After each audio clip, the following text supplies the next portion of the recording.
Hello दोस्तों, आज हम आपको पढ़ा रहे हैं हिंदी गद्य की रचनाएं एवं लेखक। गद्य की अर्थात गद्य की शुरुआत आधुनिक युग से होती है। तो ये आधुनिक युग में गद्य की शुरुआत की जो रचनाएं थी, गद्य के विकास से संबंधित उन रचनाओं को ध्यानपूर्वक देखेंगे। देखिए, यहाँ लेखक लिखा गया है, यहाँ हम रचना लिखेंगे, आपको बताएंगे वह रचनाएं कौन कौन सी हैं। तो पहले लेखक का नाम है लल्लू लाल। इन्होंने गद्य में रचना लिखी है प्रेम सागर। लल्लू लाल की रचना है प्रेम सागर। दूसरे लेखक का नाम है सदल मिश्र। सदल मिश्र की रचना है नासकेतु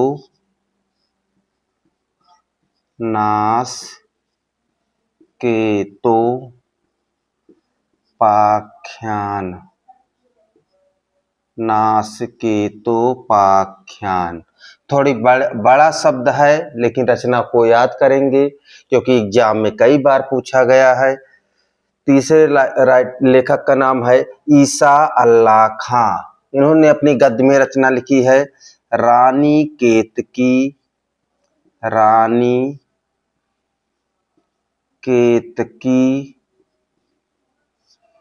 की कहानी। रानी केतकी की कहानी इनकी गद्य रचना है ये। अगले गद्यकार का नाम है सदा सुखलाल। इन चारों ने गद्य के विकास में महत्वपूर्ण योगदान दिया था, यहीं से गद्य की शुरुआत मानी जाती है। तो सदा सुखलाल की रचना है सुख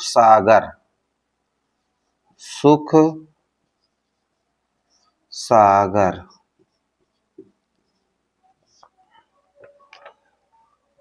आधुनिक काल की शुरुआत भारतेंदु का महत्वपूर्ण योगदान है, चाहे वो निबंध है, कहानी है, आलोचना है, रिपोर्टाज है, जीवनी है, यात्रा वृत्तांत है। तो यही भारतेंदु युग से मानी जाती है और भारतेंदु युग ने बहुत महत्वपूर्ण भूमिका निभाई थी।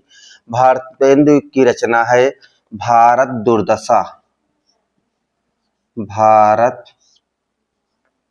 दुर्दशा। अगली रचना इनकी है, नाटक तो है लेकिन बहुत पूछा जाता है, अंधेर नगरी। एक रचना इनकी है वो है बकरी बिलाप।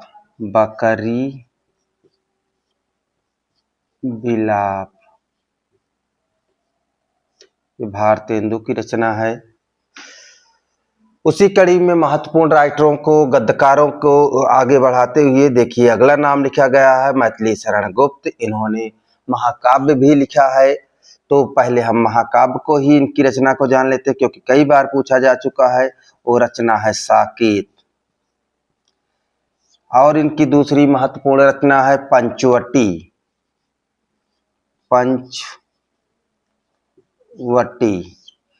तीसरी रचना है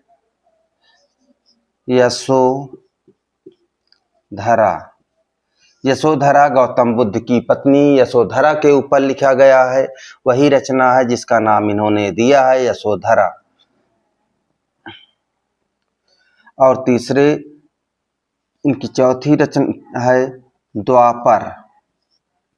और भी जान लीजिए, मैथिली शरण गुप्त को आधुनिक युग का तुलसीदास कहा जाता है। हरियौत को आधुनिक युग का सूरदास कहा जाता है। अगले लेखक का नाम है अयोध्या सिंह उपाध्याय हरियौत जगह होने के कारण मैंने हरियौत नहीं लिखा है, जगह कम थी इसलिए मैंने हरियौत नहीं लिखा है, लेकिन इनका उपनाम जो है हरियौत है। तो इनको आधुनिक युग का सूरदास भी कहा जाता है। इन्होंने महाकाव्य लिखा है प्रिय प्रवास।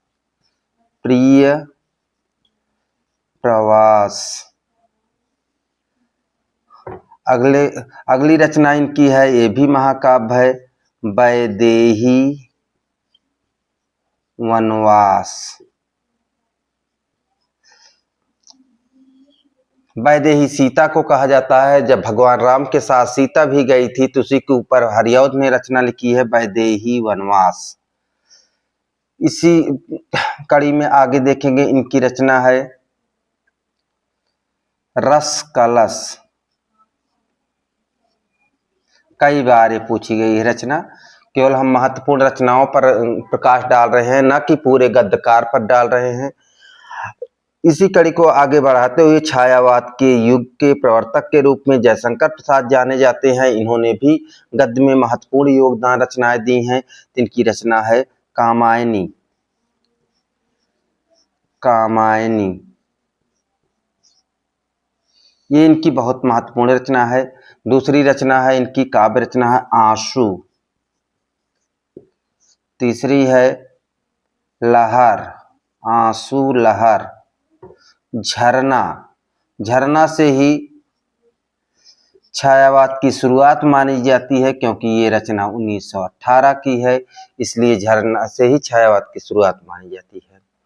प्रकृति के सुकुमार कहे जाने वाले सुमित्रानंदन पंत, सुमित्रानंदन पंत को प्रकृति का सुकुमार कहा जाता है, पंत भी कहा जाता है, क्योंकि इन्होंने प्रकृति के बारे में बहुत अच्छा वर्णन किए थे। तो इनकी रचना है पल्लव। पल्लव, वीणा, ग्रंथि, ग्रंथि,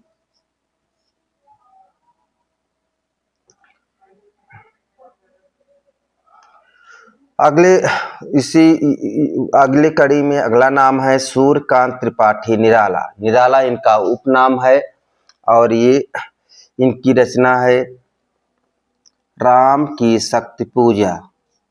राम की शक्ति पूजा। अगली इनकी रचना है जो बार बार पूछी जाती है, सरोज स्मित। अपनी पुत्री के ऊपर लिखे थे सरोज स्मित।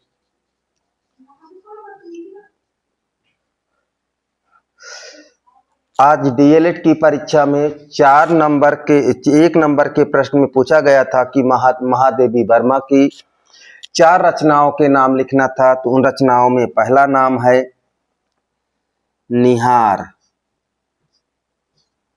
निहार, नीरजा, दीपशिखा, दीपशिखा और यामा। यामा पे इनको ज्ञानपीठ पुरस्कार भी मिला है। एक छोटे से वीडियो के माध्यम से आपको गद्य की रचनाएं बताई गई और हमारे चैनल को आप लोग सब्सक्राइब कर लीजिए, लाइक करिए, शेयर करिए। जितना ज़्यादा शेयर करेंगे, सब्सक्राइब करेंगे, उतना ज़्यादा हमको भी मोटिवेशन मिलेगा। हाँ, हमारा पढ़ाना सार्थक है, इसलिए आप इसको ध्यानपूर्वक देखिए। आगे मिलते हैं फिर कल। धन्यवाद।